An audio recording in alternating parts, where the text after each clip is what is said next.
All right, and it's live. All right. All right, back with another episode of Bam Smith TV. I am here joined today with a special guest, Tony Jusino of Celestial Alliance Native American Church. Is here with me today. Hello, Hey, Tony. How everybody. you doing? Ahoy, relatives. How are you? Right. I hope. Ahoy. All right. And for a quick second, can you explain to our relatives what aho means? Because you told me, and I thought it was so amazing. It's What- Aho Mataki-san, which Yeah. is all my relations. So when we use Aho, it's like Hawaiian using aloha. You know, we say hello, yes, amen, affirmative, always Aho. Okay. All right. And just for the viewers, we streaming live on YouTube, Twitch, and Facebook. You can follow Tony on his Facebook page at Celestial Alliance Native American Church. You can follow me on YouTube, Twitch, and Facebook, basically everywhere, Twitter, wherever, on Bam Smith TV. So, And also the on Instagram, I'm a Native American Church or Tony. Na- Just okay, Tony Jusino of Native American Church on Instagram as well. First things first, I wanted to get into what is an ego death because I know ego death. Because Before I we know start, can we get me going live stream with you here? How do you tag me in there where I can go? Oh, okay. All right, let's go to Facebook right now and check it out. I'm trying to invite some people over that want to see it. All right.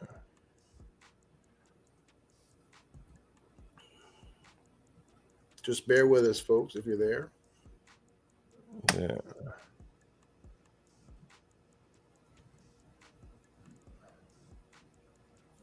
Yeah, I have a few people asking when is it at 7:30, and I don't know where the link is. Yeah. It should be up because it is live, and I did tag you in it. So You tag Tony Jusino in it, or you tag I Celestial? tagged Tony Jusino, and Celestial. And it's not coming up. Why? Where would I find that tag at? Hold on. I'm in here right Sure. now. Yeah, make sure my followers get in there as well. All right.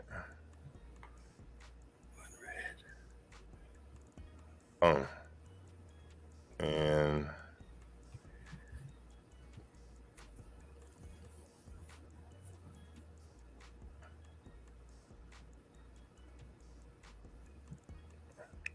all right, they should be able to see it. I'm saving the link now.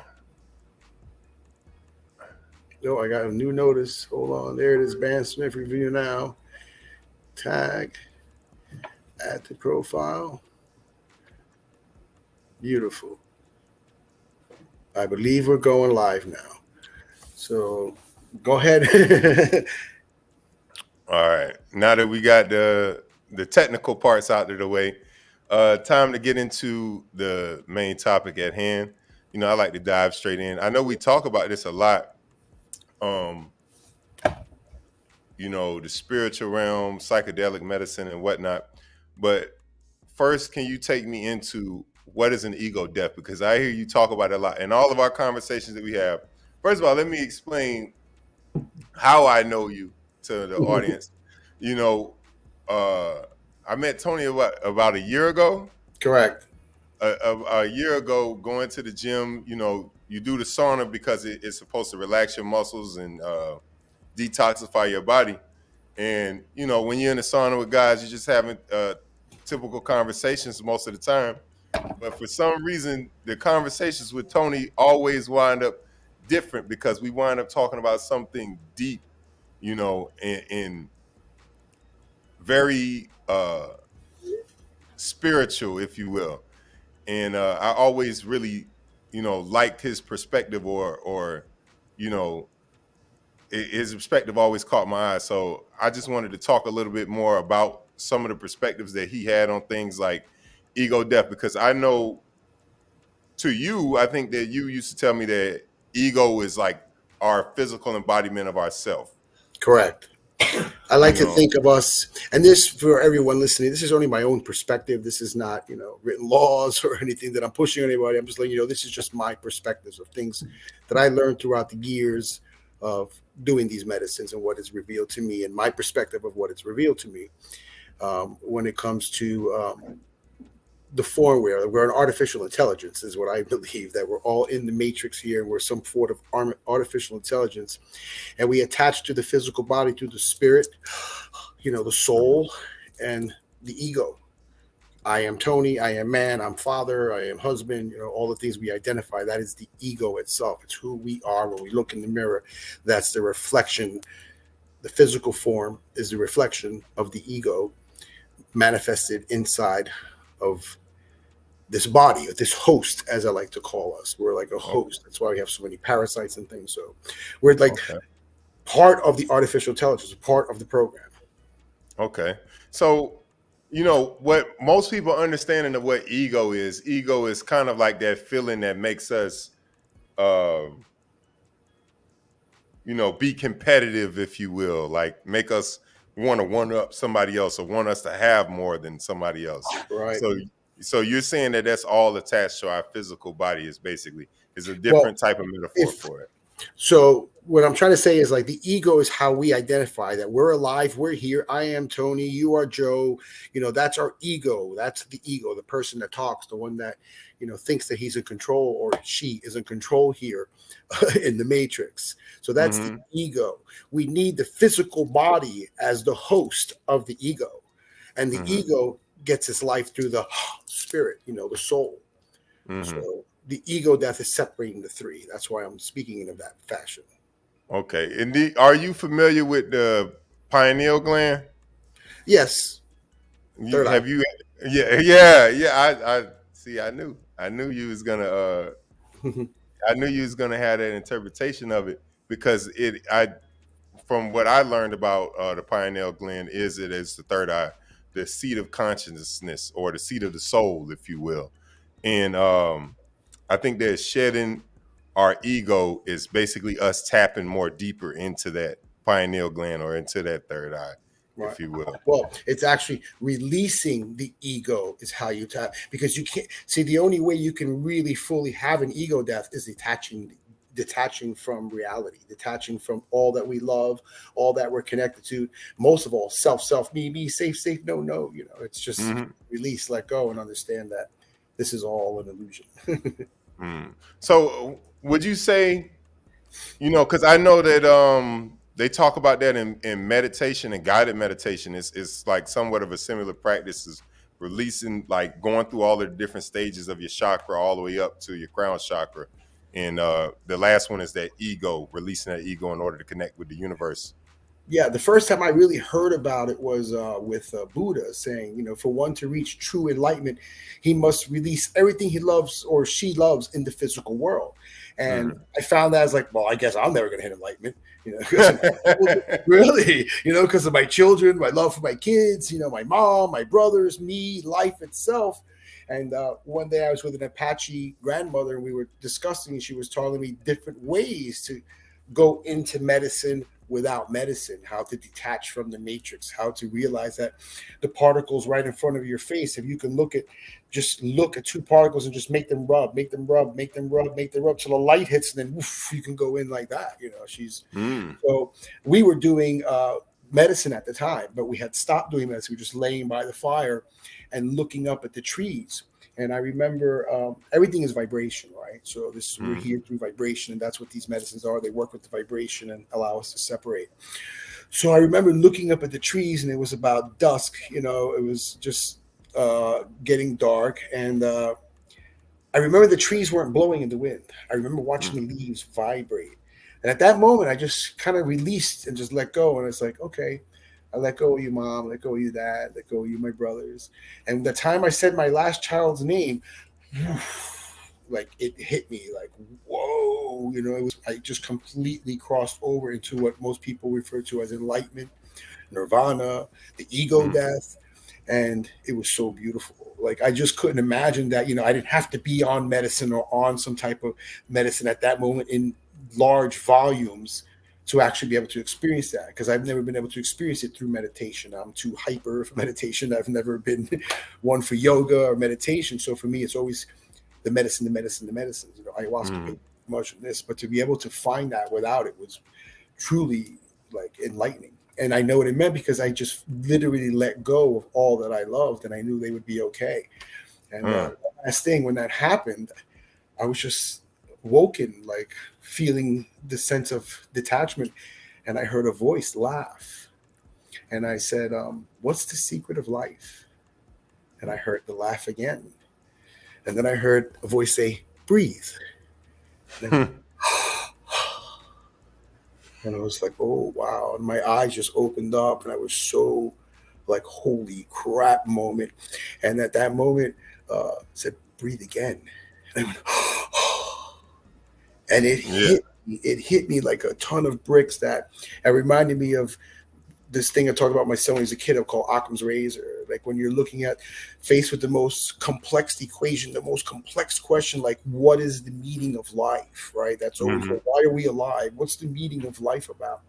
And at that moment, it occurred to me: breathe. Life is the secret of life. You're alive. Breathe. Hello. There's no big mystery here. It's a very simple answer. And it was very beautiful to finally have Wow. that awakening. And that was years into the medicine. It wasn't something that I just discovered, right away. It takes time to discover things like that. And that was beautiful. Wow. And I think that it's the beauty is in the simplicity of it. It's something so deep. That question feels so deep and so loaded. What is the meaning of life? But at the same time, it could be so simple if you just be grateful for the things that you have in just life itself. So yeah, I think that that's a real cool story. Yeah. And we're going to get more into the medicines and the different practices that come with the ego death. But I wanted to get to know more about you and how you got this name, White Hawk. How you got this name, White Hawk, and how uh, did you get into the Native American medicines to begin with? Like, what was your start? Where did it begin for you? it began for me about this January that just passed was 10 years Okay. that I landed up at a peyote ceremony. Of course, it wasn't by accident. I thought it was by accident at the time. What's peyote? Peyote is a cactus bud that's primarily from the southwest of the states and Mexico. It's an indigenous medicine to the like Apache, the Lakota, the Hopis, like all the northwest tribes and a lot of tribes in Mexico as well. This cactus, it's a mescaline based medicine, and Okay. they use peyote in peyote ceremonies. And so I went, with a whole different perspective. I thought I was going to some kind of party and, my girl. And I literally, had illegal substances in my pocket, ready to go party for the night. Like I went there totally confused, man. So it was the Mhm. great spirit that brought me there. And hours and hours into this medicine, I was really fighting the process. I mean, I'm cursing a lot, screaming, and I look at all these crazy hippies, the way they're dressed, and like me now, and look at the way, and everybody was throwing up all over the place. And then symphony, and I was like, "What is this? Where'd you bring me? Oh my God, what is this?" And I was like resisting and resisting and resisting, and everybody's on the medicine, and I'm just like, "What is wrong with these people, man? What are they on? I don't feel Mhm. nothing from this." And then all of a Yeah. sudden, I look in the fire and I turn to my girlfriend. I said, I know that I don't feel anything or see anything, but is there a big toad on fire inside that fire over there staring at me? And then she starts laughing and telling me, "Yeah, you're feeling this." And I'm like, "No, I'm not. I'm not feeling anything at all. But I'm going to look back at that fire. And if I look back at that fire and that toad's still there, oh my God, that toad's still there. She's driving me nuts." And a couple minutes later, where the medicine man was sitting, it was complete darkness because I saw this in the big fire in the center of Hmm. the altar with the fire, the grandfather fire. We'll talk about that Hmm. later. And Yeah. then I saw another frog, a real frog. I'm like, "Look, there's a frog there. There's a frog. Look, look." She goes, "I don't see it." I'm like, "It's 3 feet in front of him. It's jumping towards the fire." Oh my God, he jumped in the fire. He swam, and now there was two frogs standing on the frog and a toad standing in the fire, smiling at me, blinking their eyes. I'm like, "Oh, what is this?" Was it really going on?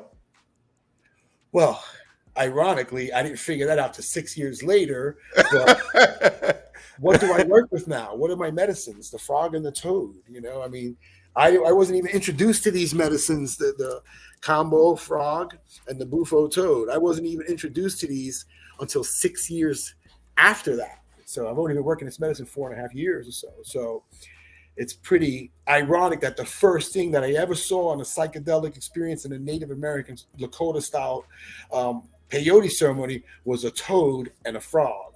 And then I Mm. continued to work with peyote for 3 years. And then I went to ayahuasca for 2 years. And then I worked with another grandmother and grandfather. And then I learned, finally experienced through this woman from the Maya tribe, Yvonne Medina, taught me the changa, the bufo, and the combo medicine. And I did that a few times. And then we did it about 6 times with my son, who was addicted to heroin for 9 years straight. We put him in six pieces. He was probably in 69 detox and rehabs. In those 9 years, he never had more than 3 to 4 months clean. And after that, six That was a days. that I wanted to pull up the frog and the toad Yeah. for the Yeah, the audience. combo is the one on the left for the viewers is the cambo. Cambo is a tree frog from the Amazon. It goes from Brazil all the way to Peru, and it secretes a poison from its back. That poison is a very greedy poison. And what I mean by that, it doesn't like any other poison. So there's this fasting process and cleansing process. And of course, you have to be vetted very thoroughly before taking this medicine and check with your own doctor and your physicians. And there's a lot of restrictions, and it has to be done under a sacred way, in my opinion. But Mhm. how the medicine works is you fast for 12 hours. After you fast for 12 hours, you'll drink 5 to 6 bottles of water in a 20-minute period. You'll have very loose, light clothing on you. We'll tap you with incense. Kind of have some burns right here in my arm that I just did over the Mhm. last couple of days. You see them there? Yeah. Yeah. So it's like a little tap with an incense. I usually put one mark here in the chest and one here to connect the heart to, and then 4 on the body for the person. Once I scrape the top layer of skin off, we take the poison. This is after the whole spiritual ceremony, the prayers, the intention. I'm just getting to the physicality of it, not what leads up to it. Okay. But once the medicine's introduced to the body, you have a slight anaphylactic shock. It's that poison doesn't like any other poison in your body, in your kidneys, liver, heart, lungs, genitals, reproductive organs, the lymph node glands, thyroid, and the biggest organ, the skin, will be affected by this poison. And any toxins or poisons in your body is going to react to that medicine, and it's all going to rush into your stomach, thus drinking the 5 to 6 bottles of water. Then Mm. multiple things will happen. You'll either start sweating profusely, urinating profusely, defecating. Most people just purge, vomiting, put all the water into a bucket. We have a bucket set up for you, and you let all the water out. And the water is going to be all clear, and then you'll be able to see different color vials in there, mucuses or poisons that came out of different areas of the body. It works really good with thyroid condition, diabetes, Lyme's disease. There's so many benefits. It helps with fertility, but there are a lot of things you have to be careful with. People with blood clots or aneurysms or stents in their heart, then they're restricted from doing this medicine. Okay. Um, And what's the name of that particular frog? Kambo, Cambo. It's very well known. It's becoming very mainstream now. It's kind of sad because a lot of people really don't know what they're doing with these medicines, and anybody can burn you and put a poison on you, right? Anybody can stick a Mm. full pipe in your mouth and send you off but should they really be doing it? That's the question. You have to understand that there's a spiritual connection to all these medicines that you have to understand to truly serve them, and with the respect and honor they deserve as sacred plant medicines or animal secretions, poisons, or whatever they are, that they're sacred, and they should be treated as such, not just lining 20 people up on a blanket and blasting all out to universe, give me your money, thank you very much, have a nice day, go to the next group. That's not how I serve. So yeah, this is the combo medicine right here. Yeah. Yeah. I And have a these are the video benefits. that I send to every client before they come to me. I have a video clip from the doctor's TV show that I send them because it really helps with addiction, uh, anxiety, depression, PTSD, um, trauma. Lower blood pressure, heart Yeah. protective properties, antimicrobial properties. I don't know what that is. That's like the peptides. They have peptides Oh, in. okay. Right. And these peptides are what react to all the poisons in your body and take out. It's ironic because the people that I see have the roughest time, or I detox a lot of people with these, or I assist them in their detox. I don't detox them, but I assist them in their detox with these medicines, for alcohol, drugs, prescription medications, whatever it is that they are addicted to.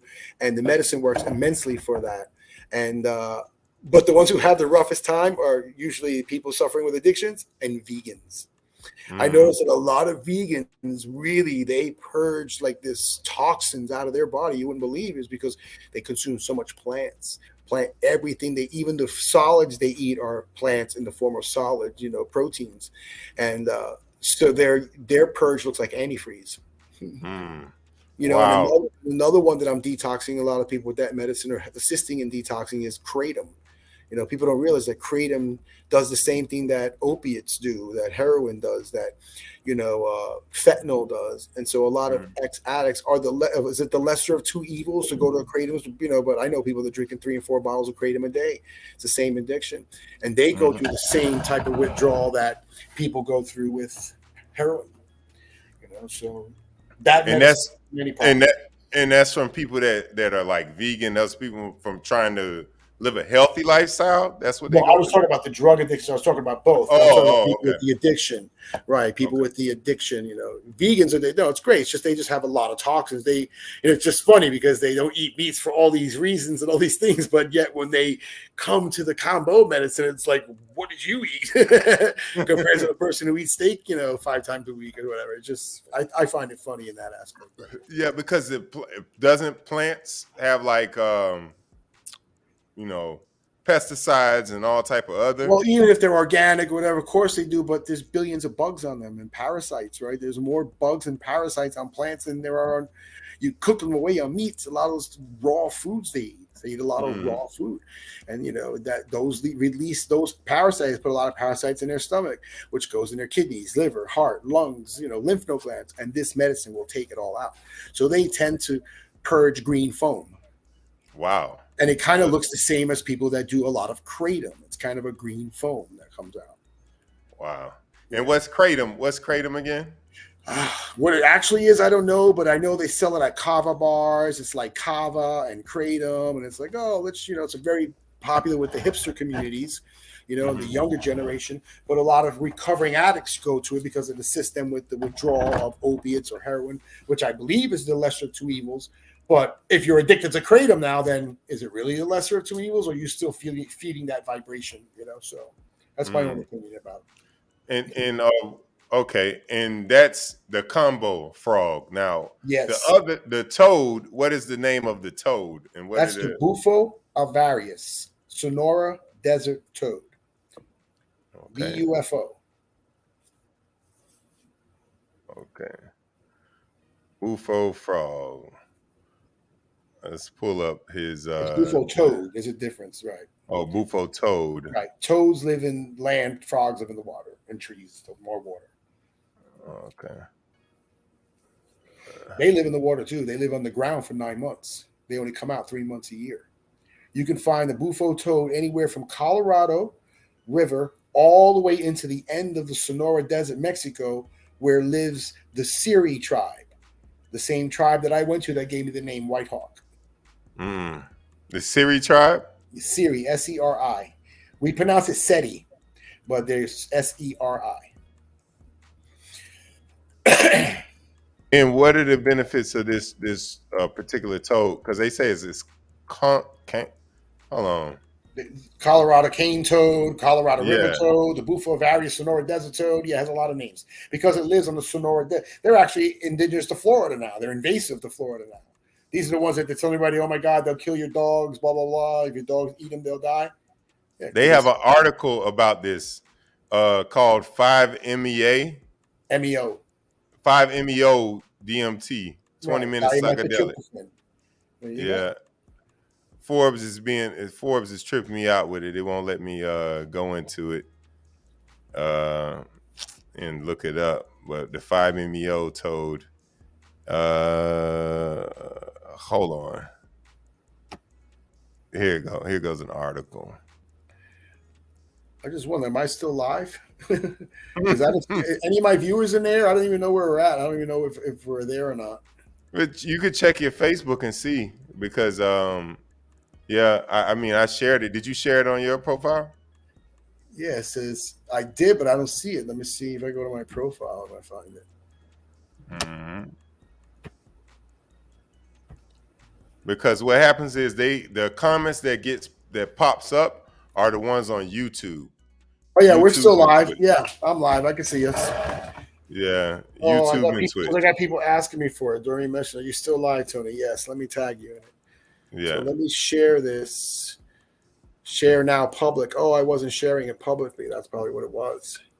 yeah, Okay. I think we're going now. Yeah, there's Arturo Lipez. Hey, Toro, what's up, brother? Okay, yeah. So I guess people are starting to come in now. They're starting to see it. So let's go yeah, ahead and move on to the next subject. What was it?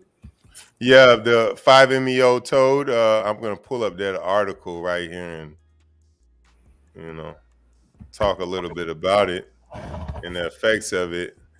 What is the Buffavarius and 5-MeO DMT naturally Bufo occurring? alvarius. My sister says, "Stop picking your nose." I'm not picking it. I'm rubbing it. I got allergies. But, Buffavarius is a Sonora desert toad. As I said, it comes from Colorado River all the way through the Sonora Desert and through Arizona into Mexico. Anywhere along that line, this toad lives 9 months hibernating underneath ground, primarily the fall, winter months, and comes out like late spring, early summer. Comes out of the ground 3 months a year to mate and do their thing. They secrete a poison from their glands. That's the only natural 5-MeO DMT. DMT is like ayahuasca, peyote. I'm sorry, ayahuasca, yapo, changa, the synthetic DMT. All those DMTs are a 3-MeO, which is the chemical makeup of them. And they're called the spirit molecule because DMT is in everything that lives: plants, trees, water, bugs, humans. Everything has DMT, yet DMT is inactive in everything that lives. So they call dimethyltryptophan, DMT, the spirit molecule, because whenever you do DMT, all life merges. You merge with the people with you from across the universe, the plants, the trees, the water. So it affects the penile gland, opens up the penile gland, which allows you to connect with all spirit life. The Buffavarius Sonora desert toad is more like the God particle because it is the 5-MeO. There you are, 5-MeO, methyl, diamine, tryptophan, dioxy. It's all the methoxy, dimethyltryptophan.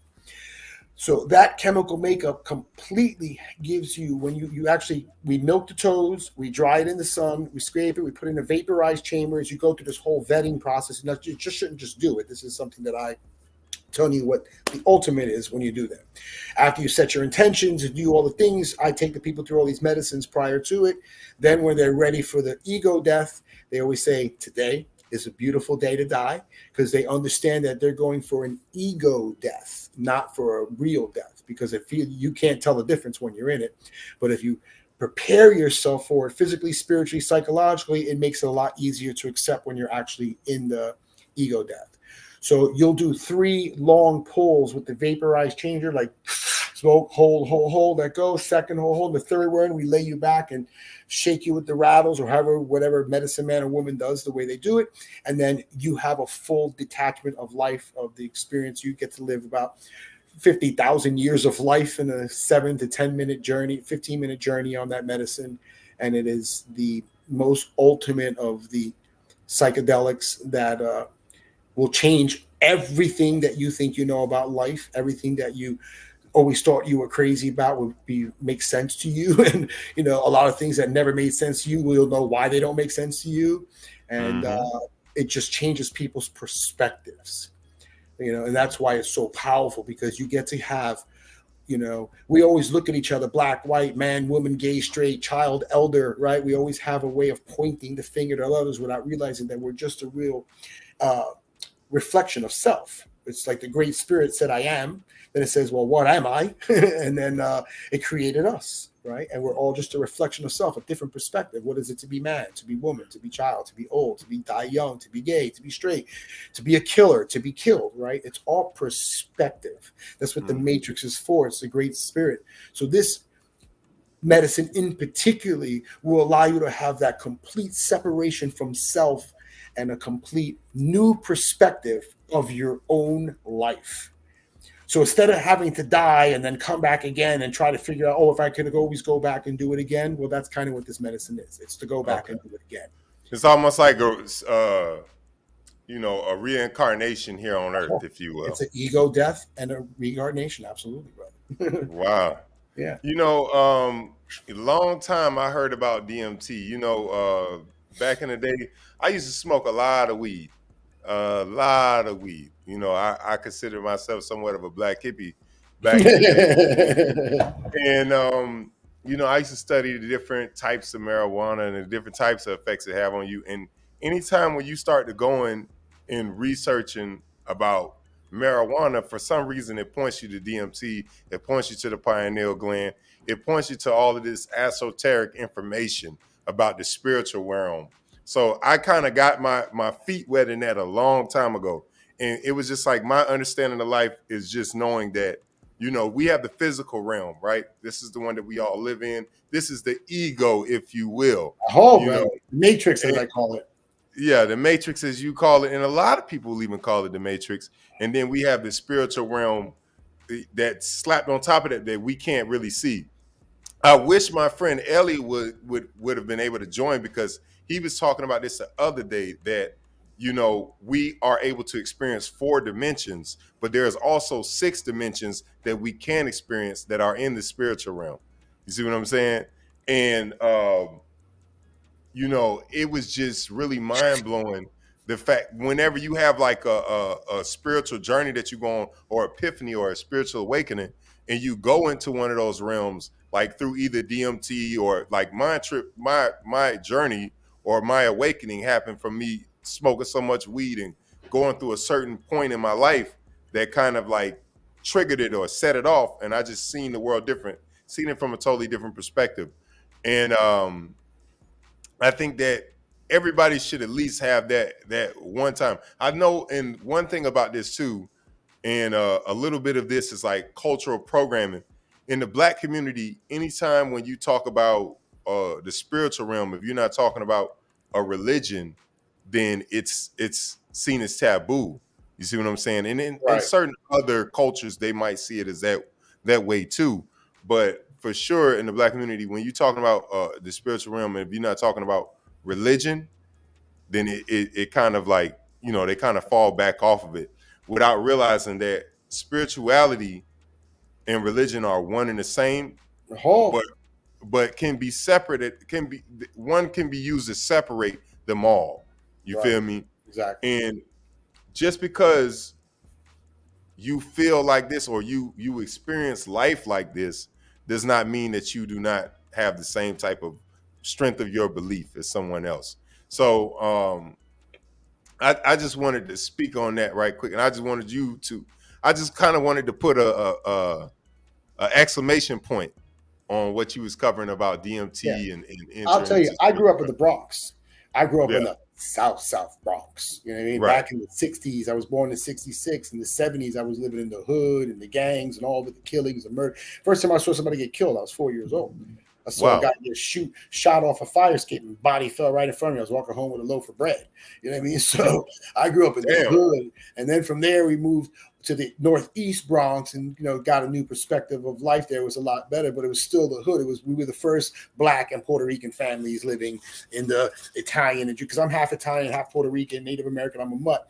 But the Italians didn't accept us because we were part Puerto Rican. Puerto Ricans didn't accept us because we were part Italian. You know what I mean? So we had it from both ends. I have 4 brothers, thank God. But so I know what it's like growing up in the urban communities. And I grew up in the hood with a single mom on welfare with 5 sons from 3 different men. So I'm no different than anybody else. The perspective of the spirituality thing, that's because of religious beliefs, right? Because spirituality equals voodoo. Spirituality means doing stuff, and I was raised, with Santeria in my life. I learned about that. And then I learned about the Muslims real young. My buddy next door, he became a Muslim. So I studied that for a few years. And then I learned about Christian. I got baptized at 13 years old because, we couldn't afford it and stuff like that. We finally got baptized at 13. And when I was 22, I went to the Christian Catholic religion for years. Then I went to the Christians. Then I checked out a little bit of the Hindu and the Buddha, and realized that they're all spiritual. Right. And my thing with religion is it's do as we tell you, not as we do, right? Because only the forces that are up there get to do all the dirt. Because you hear about it in every church. I don't care what denomination it is. There's always the people at the top doing some crooked things that they're condemning everybody else for. This one's sleeping with this one's wife. This one's hooking up with this child. It's like it's always just the vibration of it. You know, the ones in glass houses throwing rocks all the time. Right. But also, what people don't realize is, you know, I denounced Christianity completely at one point. And then the first thing that I saw on the buffo was Jesus this close to my face. You were saying? And I was like, oh. So I don't like to talk about religion because to me it's kind of conflicting for me in ways, and especially other people's beliefs. But I will tell you that it changed my perspective of denouncing the Catholic Church or Jesus Christ itself, because everything that the Christians do, right? You know, there was no more murder on this planet than in the name of Jesus Christ.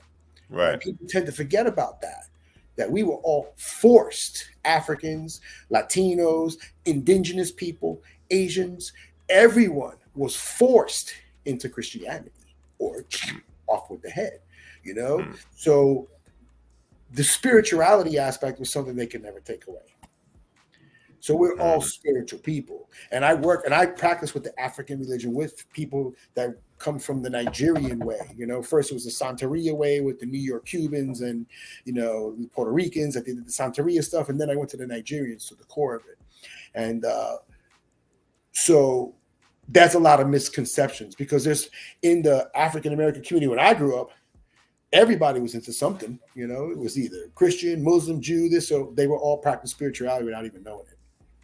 Yeah, that's true. And I just wanted to piggyback off what you said a minute ago, where I learned I didn't have to necessarily go through seeing Jesus right in my face telling me what were you saying again. I just learned a long time ago that I got it from one of my big homies at the time. His name was Body. He told me, you know, don't cut nobody's line to God. So however people believe or however they practice is up to them. You know what I mean? I don't get in the way of any of that.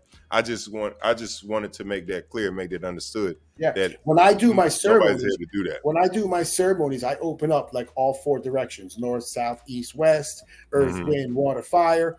And in each direction, I pray to some, like the eagle, the owl, the fire and the drum, the jaguar, the ancestors. And I always say with the East, the Christian, the Muslim, the Jew, the Buddha, the Hindu. You know, I call them all because they're all deities. They're all, you know, part of all religious beliefs. So I don't discriminate from any religious beliefs in the sacred spiritual ceremonies that I do. That everyone's welcome. Not atheist, non-denomination, you know, whatever it is that your God of your understanding is, bring it with you. I've had people like my son who's never believed in God. Even in school as a kid, he was in even as a kid, I knew that he was all I know is all voodoo. All voodoo is bad. And you know, I want you to Can I just say something? Yeah, that's what I want you to do. Wouldn't that be a form of voodoo? What? Saying all voodoo's bad. Wouldn't that be like a form of voodoo? Wouldn't that be like trying to put something negative out there on someone? Projection, right. Yeah. Projection, right. Yeah. So what is actually voodoo, right? Because I grew up with all that stuff, and guess what? It can't affect me. You can put 20 dead chickens in front of my door. It's not going to affect me at all. Right. Because I have the great spirit. I have the protection. See, when we give that vibration life, it gets life. Exactly. When you believe that it's going to hurt you, then it's going to hurt you. Right. And that's just doubting yourself and doubting the creator that you have within, because we're all the creator, just spread out. You know, we're all actually the creator expressing itself back to itself. Perspective. Exactly. So everyone's entitled to their perspective. And where would something like that come from? Christianity. You know what I mean? So there goes my point exactly. You know what I mean? Yeah. It's drilled into us that we can't do this. Is bad. This is like day is good, night is bad, darkness is bad, light is good. You know, I remember once I was working with an Apache grandmother, and she does the rattles and takes you into the ego death before I even knew what an ego death was, before I even did the Bufo or any DMT experience. And she goes, I'm going to take you and show you your darkness. I go, oh, no, you're not. I'm not. No. I don't want to do it. She starts laughing at me. I'm like, what? She goes, you know, you work with the white light, right? I said, yeah. She goes, "What makes you think your white light is so bright? What makes Hmm. you think your white light is so bright?" I said, "What do you mean?" She goes, "The only way you can have such a bright white light is to have a lot of darkness behind it." And I was like, "Whoa." She goes, "Why are you afraid of the darkness? Do you think it's evil?" I'm like, "Yeah, it's evil." She starts laughing again. This is the Apache grandmother I work with. And then I said, she goes, "Do you ever see any evil in the light?" I said, "Yeah, I see a lot of evil in the light. You know, I'm a medium. I channel people that crossed over. You can read my other page. I have hundreds of people that have known that I talk to their relatives or cross over the other side with pure love and everything else. So, you know, there's things I can already do that I understand that most people don't. And so I see a lot of darkness, a lot of evil in the light. You see a lot of evil in the light right in our churches, right? So she goes, "So what makes you think that there's no love in the darkness?" And that was the first time that I had to take a step back and say, you know what, let me see what this is about. You know, and then if you look at history itself, because men hunted during the day, right? We went out and hunted, and the women stayed home and, you know, managed kids. And then at night, when we ate and rested, the women would go out and do their rituals with the moon and sun. And that's when it became that men were good and women were evil. Hmm. That's when it became that day was good and night was bad. Because the power of the feminine, the woman, is so much stronger than the male. And the male never wanted to. Why is that though? Why do you think the power of the female is more stronger than the male? Because it is. It's You know, because I have a I'll tell you theory. why. No, I mean just Oh, okay. because I it was about to is, have a theory. but uh, because we're created through the female, right? That's my theory. Right. That's my theory. But they call it Mother Earth. They don't call it Father Earth, Right. right? They They call call it Father Time though. Father right. Time. Father Yeah. time, right? But it's Right. Mother Earth, Pachamama, Mother Earth, the womb, the female, the birth, right? Hmm. Even the female comes out of the female, right? Right.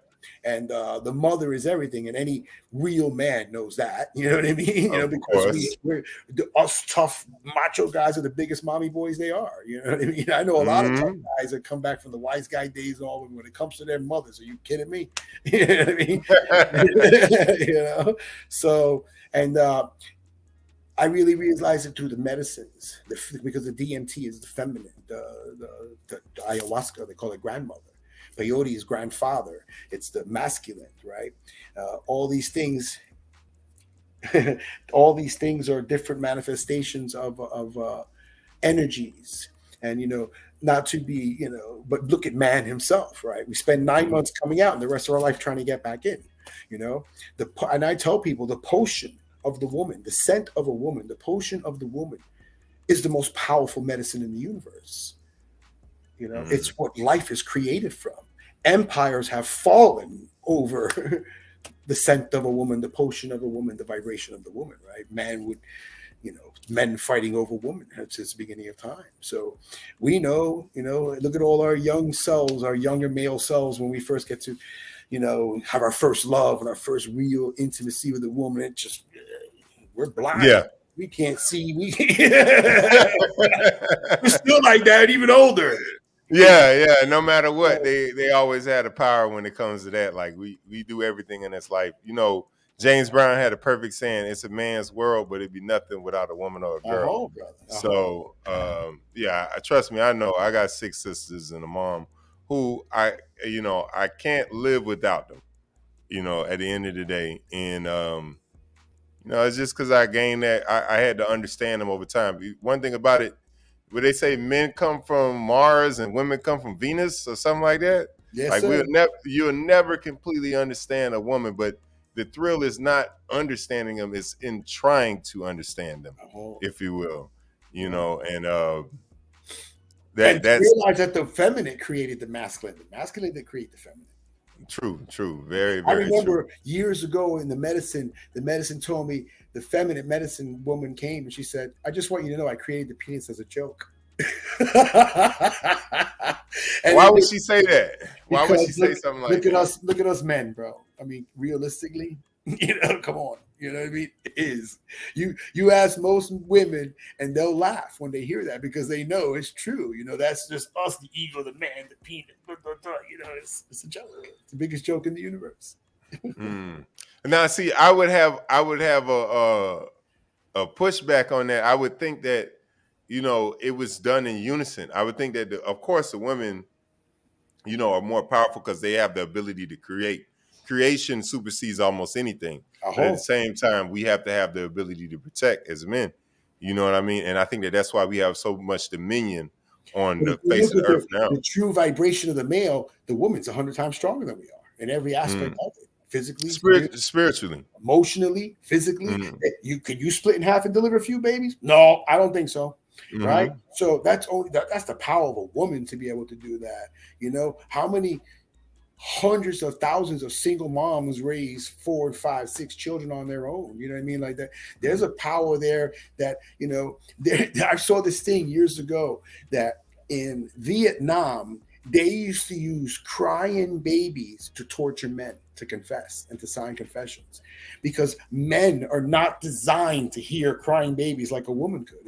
The woman couldn't be tortured by that. She would feel helpless and like, oh my God, I want to help. Us would be like, no.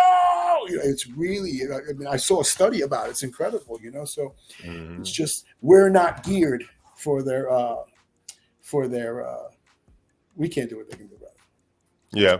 No, I don't think so. I definitely don't think so. But I will tell you this: I don't know. I don't know if I 100% agree with You don't the have to. That's just my perspective. right. Of course. We all have different perspectives. That's why we're here to share our different perspectives, I and hope, brother. But I think that we have to protect the woman. So essentially, we were created with the physical strength to be able to do that. You know what I mean? We have the provision. So that's why we have the mental capacity to do that. I don't know. I mean, in the matriarchal system that we have today, of course, the women have a lot more power today. And I'm just speaking on it in terms of like where we are in society. Yeah. I'm not speaking on I it in agree. terms of the spiritual Yeah, the I know. I spiritual agree with you. realm. Right. So the matriarchal society that we live in today, the women have the majority of the power. You know what I mean? But at the end of the day, it doesn't equate to us having more happier homes, a more advanced society, and this, that, and the third. And I don't think that the patriarchal society equated to that either. I think that which we would probably never achieve. And I'm being a little bit cynical when I say that. I think that a society that gets rid of a matriarchal or patriarchal system and it's more about whatever ideas or whatever is the best solution for whatever we have as problems as a society at large would advance us. I don't think that gender roles, male or female, so far as deciding what's best for us at large is what's best. I think that no matter what your gender identity is, whatever the best idea should always take the forefront. You know what I mean? Oh. And and like I said, I come from a family with nothing but sisters and a mom. And like I say, it's different. Like you can't raise a man to be a man in that type of system. He got to kind of go out and learn on his own. And I think that if you come from a patriarchal system, you don't raise a complete man in that system neither, because the man kind of is lacking that emotional intelligence in that system neither. Like I said, again, it must be a bridge. You feel me? It must be a bridge between those two systems, and it must be an understanding that each one has to create a better future in order to create a better society. Of course, I'm a valued fan of the Dr. Phil show, as corny as it is, because I learned so much about it. And one of these things that he lives by is the most important role model in a child's life is the same-sex parent. Mm-hmm. And it's true because dad got to teach you how to pee and this and that and all these other. I'm sure your mom could, but the same-sex parent is the best role model for that child, because the boy will learn how to be a man through watching his father, or sometimes in most cases like mine, learn what not to be like by watching their father, right? Mm-hmm. And then the mother teaches you how to respect women, and especially coming from a home like me with a single mom, no dad in the house. There was a couple stepdads throughout the years, but not many, mostly just 2 guys for long term, and that was it. But for the most part, my mother raised all 5 sons. We're all alive, we're all okay, but it was tough, and I don't think my dad had 10 kids from 6 women. You know what I mean? Mm-hmm. And when he raised 3 little ones, because he was so much older, he couldn't go anywhere. Otherwise, he probably wouldn't have raised them either. But Mm. my mom did as best she could. And of course, I went to the streets and to drugs and alcohol and the hood and the gang banging and hanging out with the chingling. I did. My life was crazy. I was not a medicine man, and all that craziness brought me to the medicine man I am today, brother. I did it Yeah. all. Been there, had it done it. From the streets of the Bronx to the streets of Atlantic City, I went from being a hood to being a biker to being a wise guy to this to a private investigator. Like I put on so many hats in life. I live like the life of 10 men. You And could say that you kind of lived out your genealogy, if you will, like a what's in your whole, blood. a You whole, feel I me? did, I You did. kind of lived it Yeah. out to a certain And degree. now I'm going to spend, because for the Native Americans, 52 is when we become an elder. I'll be Mm, 56 in a couple of weeks, mm, and so at 52, I made a pact with the Great Spirit. I said, "You give me 52 more years." I spent the first 50 years of my life kind of screwing up, but give me 52 more years, and I'll dedicate it all to the medicine, and the medicine saved my sons and my daughter's life. And I'll mm. save everybody else's sons and daughters' lives that the Great Spirit puts in my path that I can, or at least assist in helping with that through the medicine. I'm no savior or anybody. I'm just a facilitator who helps guide people through that process. It's got to come from within, you know? Right. Okay. And I wanted to, because we talked about this a little bit earlier before we started the live, but what is the great spirit or the great fire? Well, For that's people two that different don't know. things that we're talking about first, because Oh, okay. yeah, I yeah. thought it was the same The thing. Great Spirit is like God, Jesus, Buddha, Allah, Okay. that's the Great Spirit, the creator, whatever you choose to call Mm-hmm. it. The grandfather fire, it's something different. I was taught by different Lakota way, Apache way, Sonoa, Columbia, uh, Maya, Azteca, Taino, like all these different teachings. The one that sticks with me the most is the Apache, which is the grandfather is the fire. He's abuelo, grandfather. The first Mm-hmm. medicine given to man was the Big Bang, which was fire. So they say that grandfather fire, that's why we have the altar outside that I showed you earlier, the pictures of, and Right, everything, right, is the oldest grandfather. So right. when we do ceremony, we do that sacred altar open to the east. We honor the north, south, east, west there with a crescent moon, because everything that we do in ceremonies and medicine, all the questions that you want to ask, you're not going to ask them to me. You're not going to ask them to the person next to you. You're going to ask the fire. And you're going to Mm, have this connection with the sacred fire. I mean, it's different than just throwing a fire in a barbecue. This is a sacred medicine fire. We don't put nothing in there but tobacco or a little bit of sage, but we don't throw paper in there and trash and food. No, it's not like a barbecue grill. This is a sacred grandfather altar fire. It's actually the Native American church is the altar fire. Like the mm. Catholics have the tabernacle where the bread of Christ and the wine is. That's the actual church, not the building. For us, the altar fire is the actual church. Do you pray over the fire before you spark it, or do you Oh, pray over it sure. after? I honor all directions. I call on the spirits of the East, the eagle, the owl, the mother, Yemayah, the water, the Christian, Muslim, the Jew, the Buddha, and Egypt itself. Please give me blessings to open this fire. Then I turn Mm, to the West, to the fire. I mean, to the South, to the fire, to the drum, to the Archangel Saint Michael, to the jaguar. Then I do all the southern tribes: Taino, Yaqui, Seti, Maya, Azteca, Sinoa. I ask for their blessings.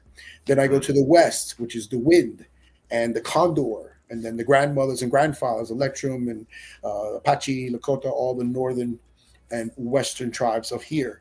And then to the north, which is Mother Earth, Pachamama, the ancestors, grandmother, grandfather, sister, brothers, son, daughter, all the elders, the ones coming before us, the Celtic. Then most people do four directions. I do six, because then I do okay. Mother Earth. Put my hand face down, left hand on Mother Earth, and ask Mother Earth to please keep us grounded, and ask for her blessings to hold this sacred grandfather fire. And no matter what we do on this medicine, make sure we return back here to her and the matrix. And then Mm-hmm. I put my hand up and give thanks to the great spirit, God, Jesus, Buddha, Allah. I say, Mm-hmm. the moon, brother, sun, the star nation, the galactic federation, and space itself. And then I Mm. open up all six directions, ringing the bell, and then I light my fire. Wow. Yeah. You really get it all in there, Yeah. and what does that do for the people that go to go into that ritual? What does that Um, do for them before you pray over that fire? Does it open up more dimensions for them? Yeah, and it's more intention, right? Anybody Mm. can show up, put a blanket on the floor, stick a pipe in around some bufo. It's not going to happen here. You're going to prep for 5 to 7 days before getting here. Do Okay. water intention prayers and fasting from pork, beef, onions, and garlic and dairy for minimum of 3 days prior. No alcohol, no medications, no illicit drugs. Coming with a very clean slate so you can do that Cambo medicine and detox everything out of your body. So that's all before. This is all the preparation you need to do before you Right. even come to see Yeah, you and too. you're going to go to the beach or the river with 2 bottles of water and pour one in and take the salt water and put it in your right hand, because we Mm. give with the right hand, we receive with the left hand. So you'll have the salt water or river water in your right hand and the fresh water in your left hand like this. You look down your feet, say, Mother Earth, coming through my feet and meet me in my heart. Look up, God, Jesus, Allah, Buddha, whatever you choose to call the Great Spirit, come in my head. And then you Mm. set your intentions. Oh, please take away my fear of the ego day. Take away my gambling, my driving, my cursing at my family, like whatever you want to discard, you say in the right water. And whatever you want to receive, you say in the left water. And then you bring those with you. And then you do the combo with that water at the altar. Then the next medicine I give is rapé. It's like a crushed tobacco made with sacred ashes and different plants. It's like a snuff we blow it in your nose. And that gives you a nice sense of chill, relaxation, everything. After that, you do a little bit of mushroom, Nino Santo, as we call it, because that's going to bring the inner child out of you, the fearless boy or girl that are running around naked, no clothes on, don't care about nothing. Life is beautiful and they're free. Once they have that beautiful vibration, I'll introduce them to the Changa, which is a 3-MeO DMT. We already spoke about DMT and the 3 and the 5-MeO. That's the grandmother medicine. It's very feminine, loving, hugs, kisses, and sacred geometry and the deities. And then that I take you in for 2 minutes, then for 5 minutes, then for 15 minutes. And then once that's over, you're still feeling in your Santo. Now you're completely ready for a full-fledged ego death. And that's when we take those 2 bottles of water that we've had that you for a couple of days doing the prayers with, that been at the altar for these few hours, and we take it outside. We open up, we look at God and a great spirit or creator, say, today is a beautiful day to die. And then you pour out all your water into the Pachamama, because you're ready. Now you're ready for your full-fledged ego death. And then you'll do your 3 pulls and then boom, have your experience. Wow. Yeah. Wow. and also from my research and my studying about DMT, people say that when they go to those other dimensions, they see these creatures, and sometimes the creatures might seem scary to them, but they aren't scared of the creatures for some reason or another. Because they're not. They're all deities, right? They're all deities. They want to be seen. Just if you look at the caves of all of history throughout the planet and every continent, you see these alien-looking rock people, grays, the ones with the cloaks, the aqua people. They have so many. The lion people. There's so many different types of deities that people have been claiming for thousands of years. This is why they took the book of Enoch out of the Bible. They don't want to tell what the real thing was, how we were manifested here through artificial intelligence, through the star people and everything else. And, but it's all part of creation of life. See, that's what the Bufo does. The Bufo, I don't like to give it away, but you become everything. That's the easiest way of saying it without, I don't want to taint people who are going to do its journey. So I don't like to talk about it too much. Oh, and speaking of that, we got a he can't rock with that.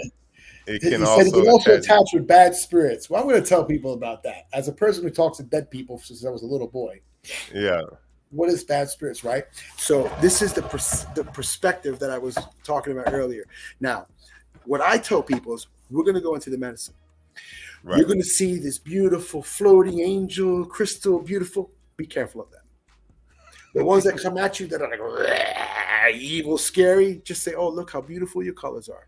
Thank you for your beautiful colors. I see you. Thank you for your beautiful colors. Because they just may want to be acknowledged. See? And it goes to the old story of a sheep in wolf's clothing, right? A wolf in sheep's clothing, or rather, I'm sorry. And so I know a lot of people, they go into the medicine, and because it's like this beautiful, pretty angel in white cloth, they like attach themselves to it, and they're totally messed up. Yeah.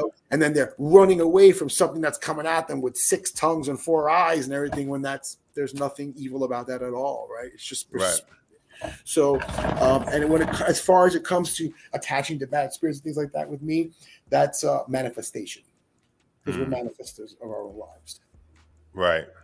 More, what my Apache grandfather told me was, Tony, to keep going with these medicines, you got to get rid of that Christian guilt. That was like 4 years ago when I really started this path, because I had so much of that Christian guilt, and I wasn't even really raised Christian. I just did it for like 3 years of my life, Catholic/Christian. And it stuck with me so much that it kept manifesting itself in the medicine, that dark is evil, blah, blah, blah, all these things that I'm just a lot more open to it now, to all perspectives, all vibrations. And I wanted to pull up this graphic, right? Because this graphic is something that Chris, I'm pretty sure a lot of people have seen this. If you was on Instagram back when what was that, 2010, you probably seen this graphic or something like that. I don't know what you're referring to. This one. Oh yeah. Yeah. No, I've seen that a billion times. I've never seen that one there. Fear. Yeah. Well, it kind of simplifies it, and I think that a lot of people that talk about fear of people that talk about spirituality, and they talk about the fear part of it, that they're dealing with the root chakra. Their root chakra is kind of blocked, because they focus so much on the fear of things, right. So immediately I know, like I already know where they're at, right, with this. So a lot of times they're not going to get, or they're not going to ascend past things, because you have to let go of all of these things that, blocks your need to survive, your pleasure, your willpower. All of these things block that feeling that you might have. If you have love in your heart, a lot of times they get blocked with grief or loss or rejection. You know what I mean? If you want to tell the truth, of course, a lie is going to stop that from happening all day long. Well, if you really look at the chart, it's just telling you that's just 2 separate perspectives. Exactly. That's all there is. It's the same thing in different perspectives. Yep. It's just one attachment's the other. Insight's one, illusion's the other. Truth is one, they're perspectives. One going one way, one going the other way. Because that's what we're here for, perspective, to challenge self. To challenge self in every way. Can you give me 2 seconds? Yep, no problem.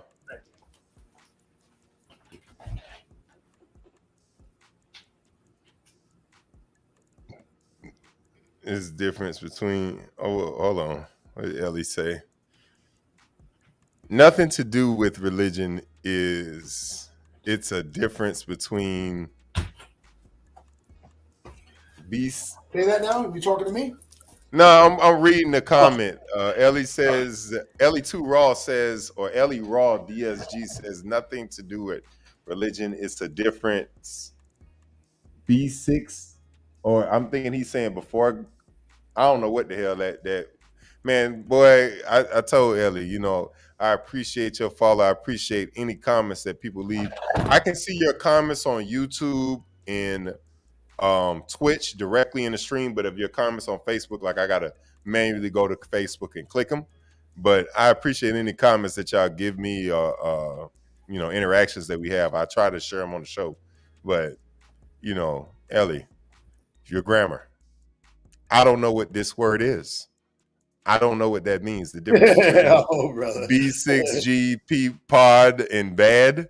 Is that what you wanted me to say? Nothing to do with religion. It's the difference between B6G pod and bad. Between good and bad. Between good and bad? Nothing to do with religion. It's the difference between good and bad. Oh, okay. Ooh, gee. That word kicked my ass. I don't know how you read that one. I couldn't. Yeah, I'm not big on religion either. So. Oh yeah. He did say the difference between good and bad. Yeah. I'm not big on religion anyway. And what this is something that was very hard for me to understand. Okay, I'm a medium, right? I talk to dead people. Since I was a little kid, I used to have nightmares. Now, I slept with my mom till I was like 12. Right. Because of the nightmares that I had since I was 4 years old, of plane crashes and deaths and murders and people. I didn't understand what it was. And then I went into drugs and alcohol to kind of shut it down. So for years, I didn't know I was a medium. I knew all my friends knew, all my family, there was something different about me. I would tell them something and it would happen, things like that.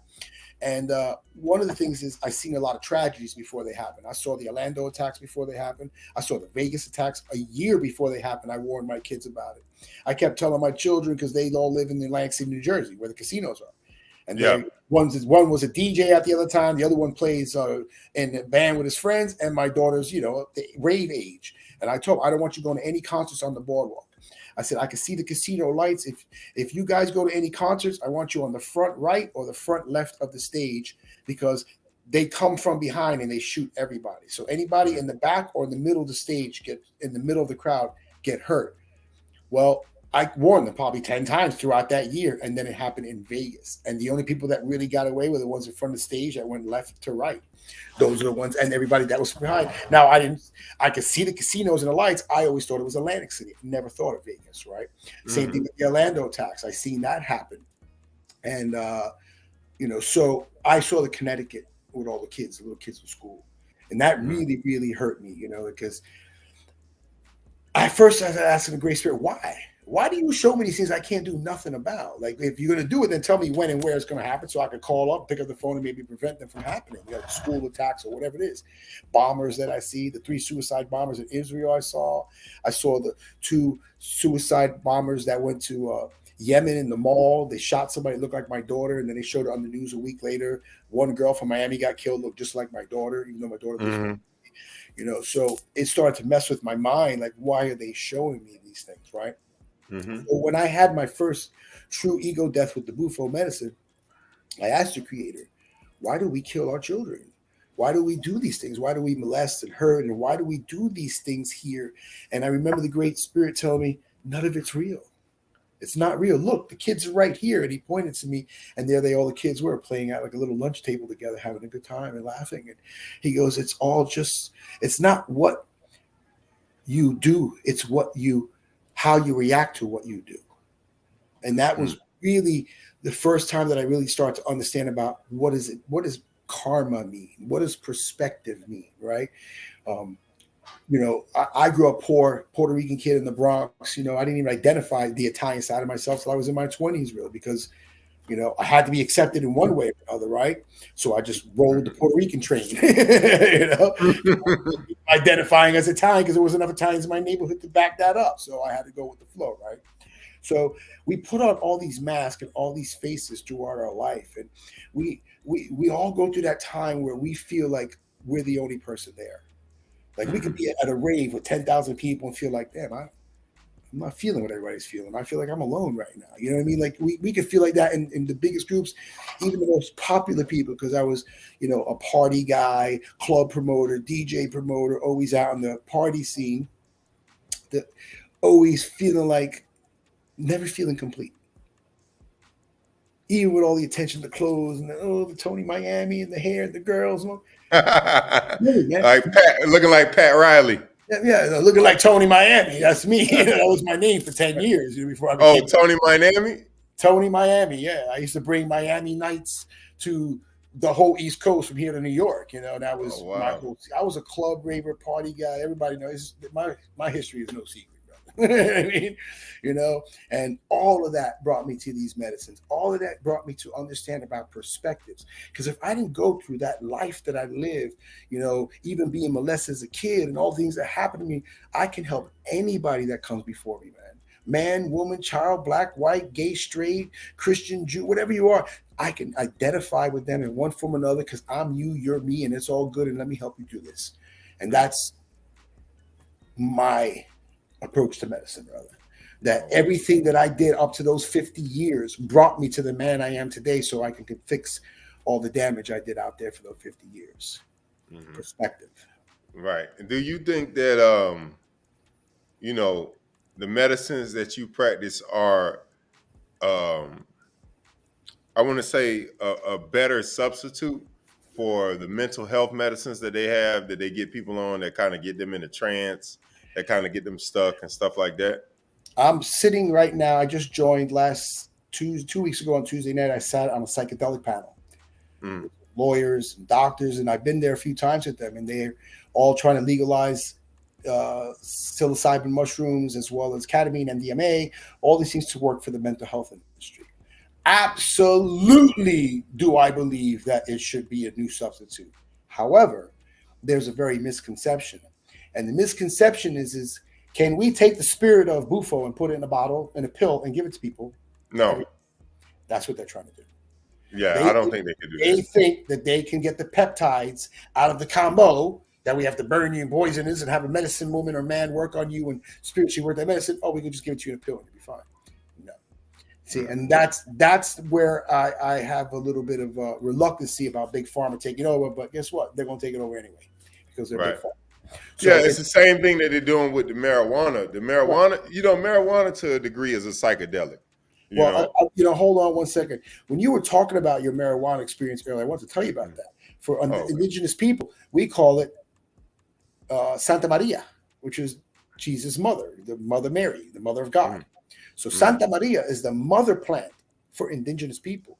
And it was our clothing, everything was hemp, right? We tied ropes with it. We had our clothes with it. We smoked it. It was so yes, you can have a full detachment experience because there's people who don't smoke pot. They smoke pot first time and they get completely paranoid. The paranoid is detachment, the ego death. So you can have an ego death with marijuana. Santa Maria. You just pray. Right, you take the bud, you say, Santa Maria, my mother, I'm so sorry for treating you like a whore, smoking you and selling you and buying you. No, this is not what I need from you.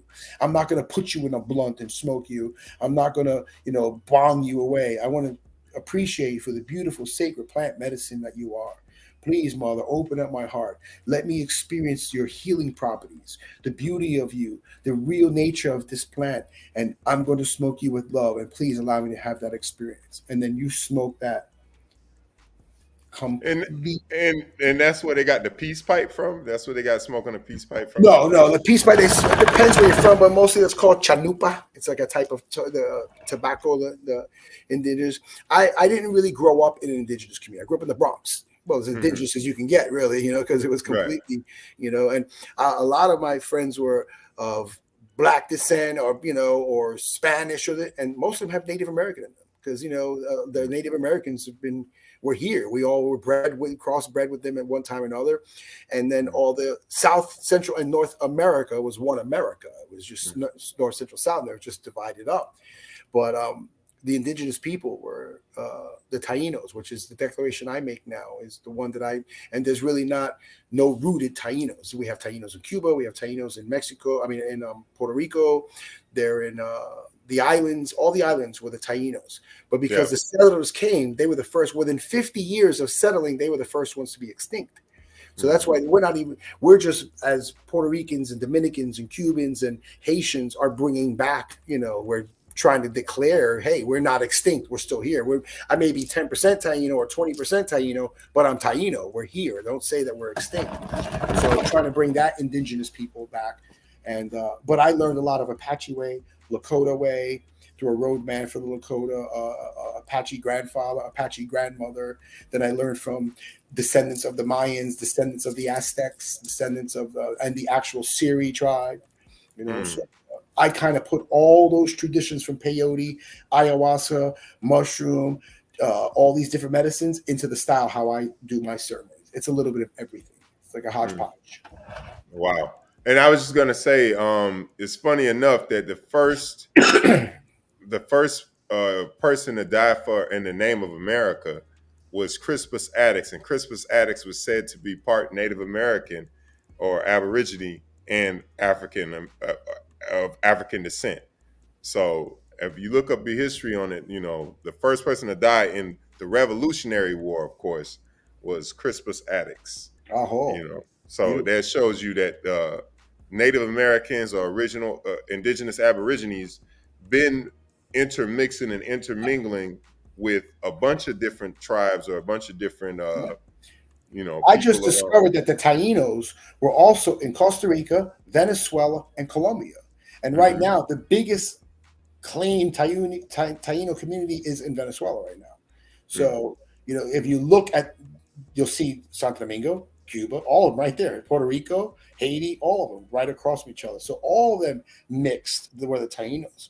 But the reason they don't talk because you say who discovered America? Christopher Columbus, right? Mm. Who were the first? Oh, the indigenous people of the states were the first ones to die. No, the Tainos were, but they were already wiped out before they even colonized. So to really majorly colonize the states, the islands were already wiped out of them through disease and pillaging and everything else they did. Same with the Mayas and the Aztecas, Yeah. I don't want to go into it at all, but I just would say I just wish people would leave that alone already.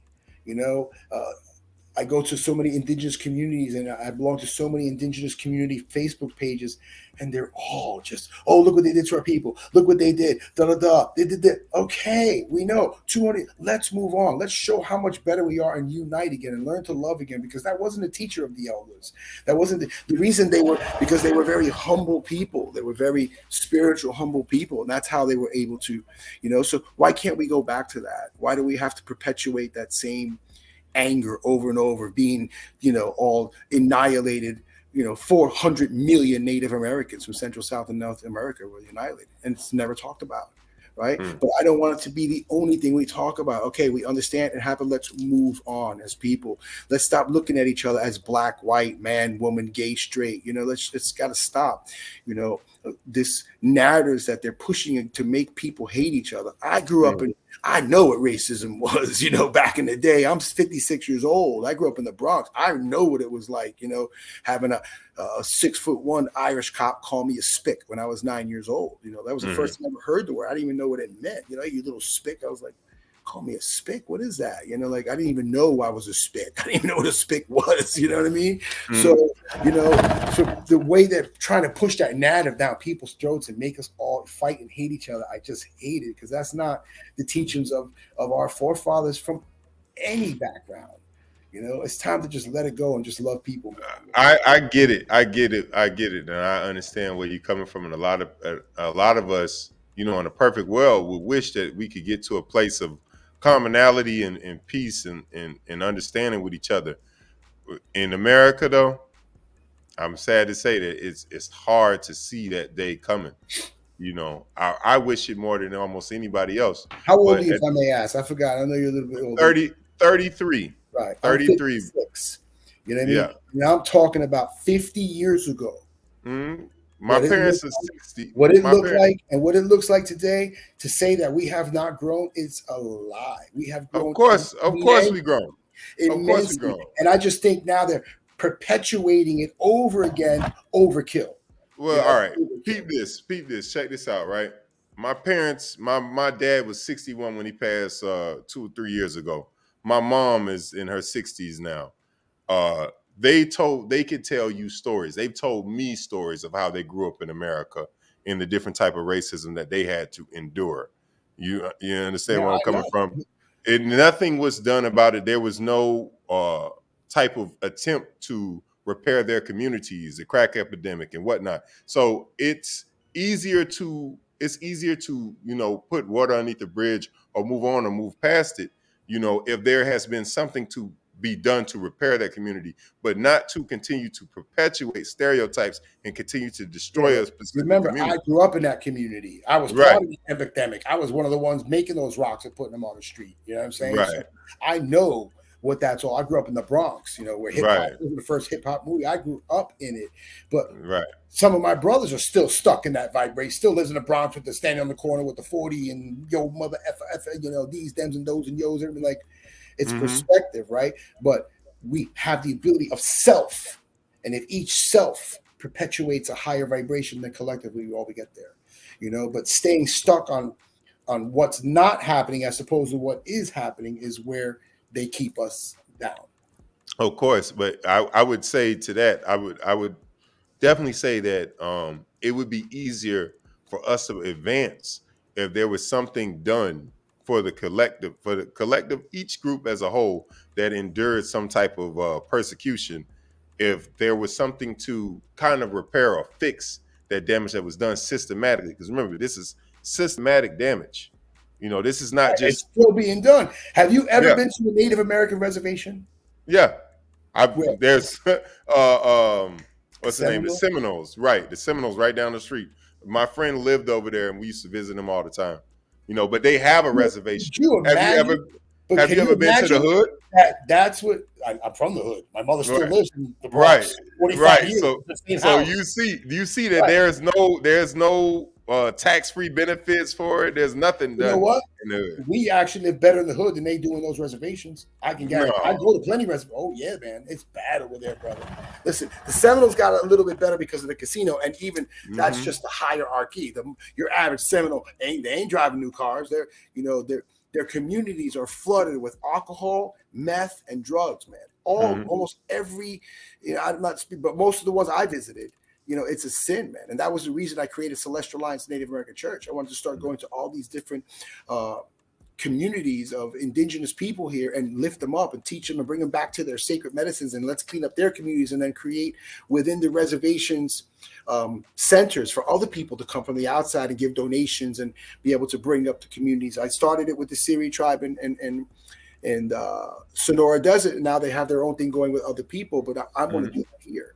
I had a GoFundMe page. I wanted to get 50 grand up so I could open a place in Palm Beach and start open up my own Taino community here, where I help people with drugs, alcohol addictions, and etc. Do you think that I would not do you think, but do they still get I know that they said years ago that Native Americans get some sort of stipends per month. I don't know about all that. I'm not Native American as far as born on a reservation or anything like that, but I know that a lot of people that I know, whatever they're getting, it ain't much. You know what I mean? And it's just like, to me, from what I've seen years ago, it's like the welfare system. It just keeps them in a certain place and know your place and keep your check and do your thing and don't expect anything more than that. Meanwhile, the hierarchy are living in mansions, like everything else. It's just the way it is. But I just think as people, we have to find a way to. I think these medicines are going to be the collective conscious, the awakening. Because we're either going to become this new world order where everyone has to do and Big Brother says and put on your mask and social distance and do what we tell you to do and then take your vaccine and like, come on, man. Once we start bending to all of that, it's what they did. Look what they did was in Georgia back in the 60s when they did that during the Cold War, that they was putting these fog machines and telling everybody, it was all African American communities, telling them, we want to see if they can see the missiles, because the missiles can't see the town. And it turned out they were sterilizing. There are like 10,000 people now that are in the 60s and 70s filing because they never had children.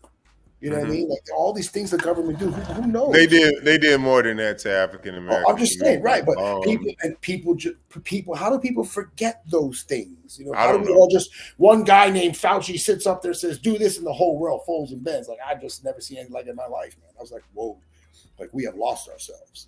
Yeah, but that's like you said, it's the matrix. At the end of the day, people have to kind of fall in line with whatever the system, force feeds them, if you will. So it's not necessarily. I don't necessarily blame people for their understanding in life, because they, not everybody's inquisitive. Not everybody has some type of desire to seek more information. You feel me? Crash culture, and not only crash culture. Everything I do is born out of my desire to seek more information. My mom told me as a little kid I had a discovery mind. I was always taking stuff apart and trying to put it back together and figure it out. So I don't think a lot of people are inquisitive like that and ask questions. You feel me? I'm going to, either I'm going to figure this out, or I'm going to ask a million questions and get as much information as I can and commune with different people and put different minds together, and we're all going to figure it out. This is how I got to the level that I got with medicine, by listening to other perspectives. Let me tell you something. I can have my own perspective, but when it comes to the medicine, I don't have a perspective. Right. It's all pure love. I don't care what you could be as far right or as far left as they come, and it doesn't make a difference to me when it comes to ceremony and serving medicine. Do I still have an ego? Am I still a human being and a person? And I don't want to read this right now. Anyway, and other people, you know what I'm saying? And it's all about perspectives, brother. I'm going to give you a quick story. I do medicines with a lot of people, and I help somebody who he lost his niece. She was a baby. She crossed over. Okay. She crossed over because of an accidental overdose by the mom. that was messed up at the time, put a little bit of something on the baby to numb the baby's teeth, and the baby ended up passing. She was the most hated person in New Jersey, New York at the time. And this person's on my Facebook, by the way. And the person was in prison. She was in jail. And then the uncle of the little girl, the brother of the mother that's in jail, I'm doing ceremony with him. And then the spirit of the girl comes to me. And she starts telling him, why does everybody cry every time they say my name? Every time they say my name, mommy and daddy and mom and pop, everybody cries. Could you please tell everybody stop crying? Or just stop saying my name then? Was I a bad little girl?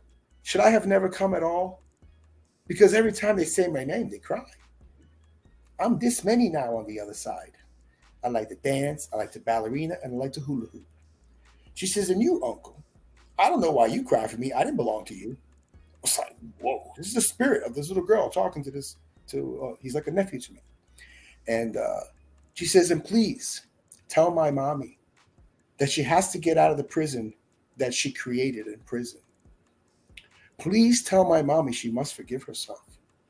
Because if mommy doesn't forgive herself, she's going to come back as me and die. And I have to come back as mommy and go to jail. And then she has to come back as mommy and go to jail again. And I have to die as a baby again. So please just tell mommy to forgive herself. And in all my years of being a medium, clairvoyant, psychic, medicine person, nothing ever so profound hit me as that little voice from that young girl. Because it gave me the true essence of karma and the true essence of perspective, which is we point the finger. How can you be this? How can you be this? How can you do this? How can you do this? And then you die, and then you become the why. You want to understand, how can you have raped me? How can you have raped me? How can you have raped me? And then you die, and you become the rapist. Wow. And then the rapist, the one that rapes and hurts, dies and becomes back as the victim. And we wonder why there's death for children, this and that. It's all perspective. So when she says, if mommy doesn't forgive herself, I'm going to have to come back and die again, which gives to me the infinity loop, the figure 8, past, present, future, because that's why infinity is a figure 8. That's why it's not a straight line. Because it already happened and will happen again and again. And then we get to come back at any time and step back in the matrix and be your mom, be your dad, be your sister, be your brother. We get to experience each perspective because we want to know why. So what these medicines do, it kind of answers a lot of the whys. Almost all of the whys. And as a result of that, you can free yourself from the matrix when you go. And you don't have to keep coming back. So to point fingers at people and judge them, as we all do, me included. Okay, I'm not trying to say that I'm some kind of big guru, because I'm not. I'm that guru when I'm in the medicine and working the medicine. Other than that, I'm still Tony the ego. Right. I wish I could just, I don't want to wish too much because I might not be here anymore, but separate from that ego completely and just be the medicine man. I'm in the happiest space I've ever been in. Yeah. No sex, drug, even just the love of my children gave me what I get from serving medicine. And now they're all grown.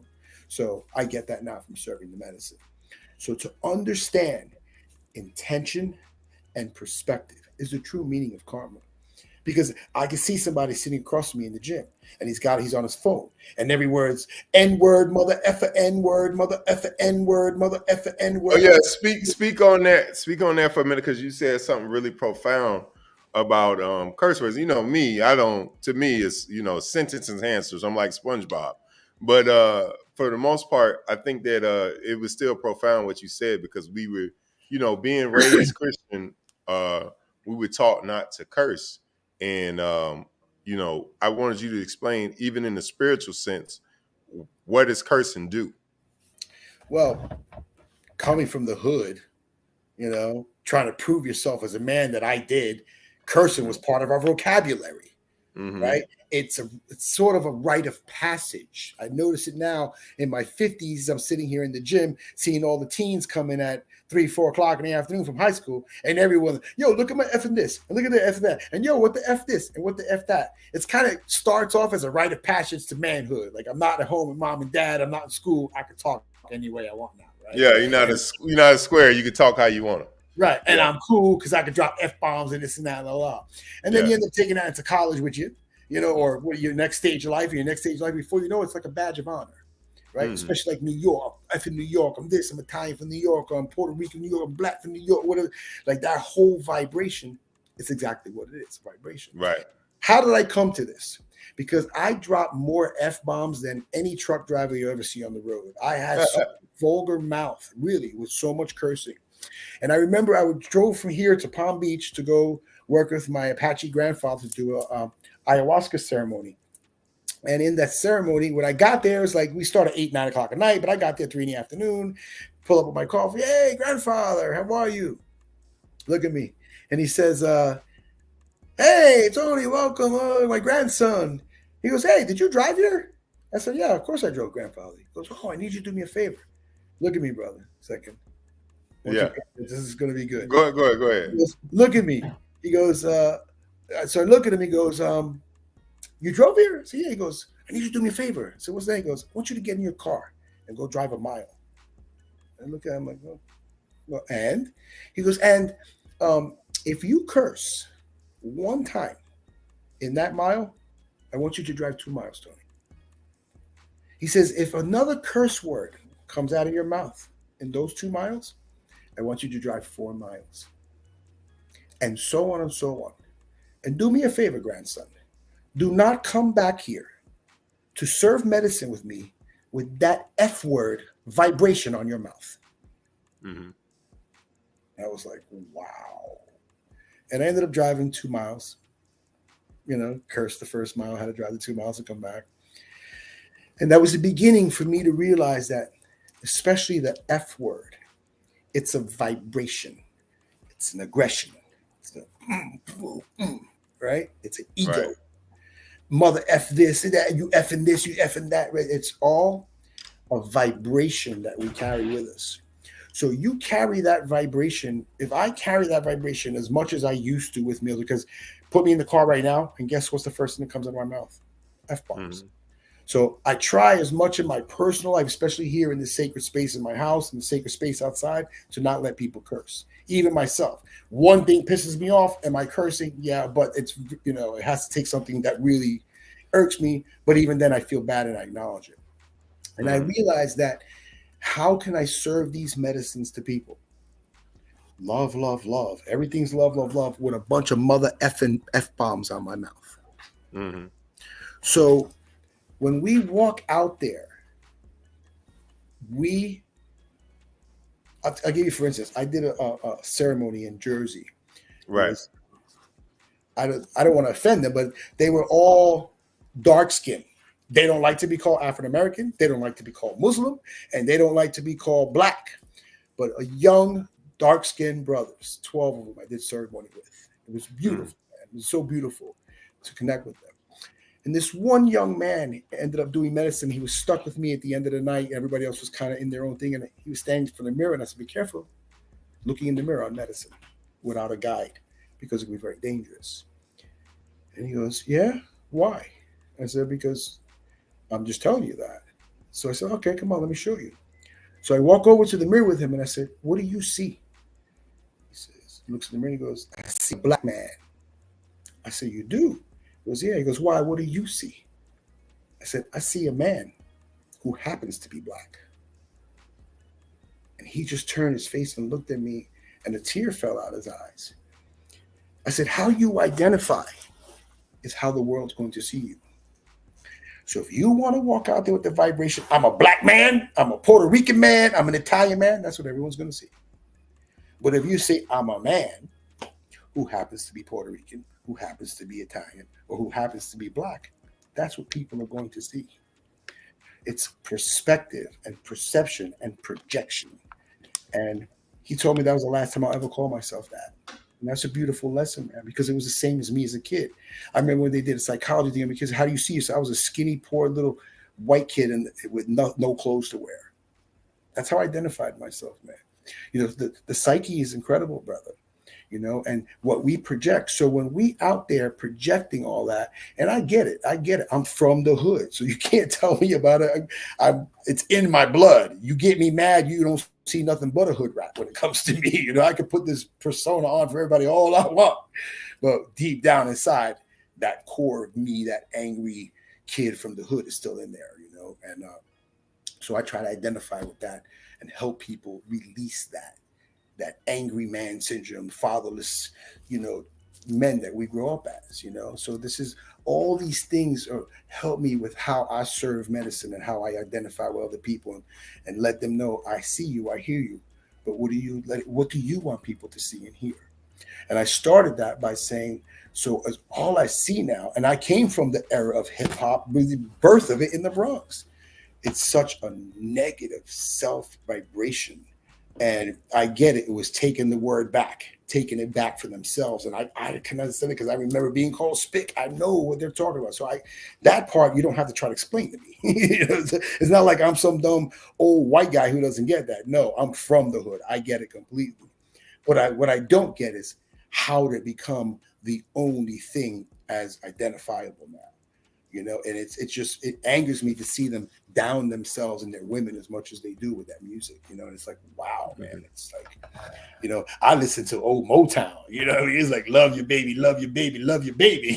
That's who I grew up. Not this F a hoe, F a hoe, F a hoe. I don't get it.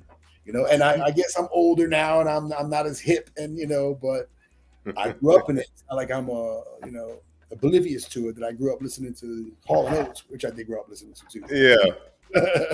I'll tell you this though. Music definitely kind of became even more vulgar over the years.